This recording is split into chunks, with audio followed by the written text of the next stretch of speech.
everyone, welcome back to the channel. In today's video, I'll show you how to download a Google Sheet as a PDF using the latest 2026 method.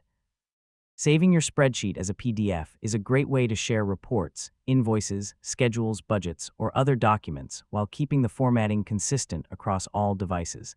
Let's get started. First, open your web browser on your computer or laptop and go to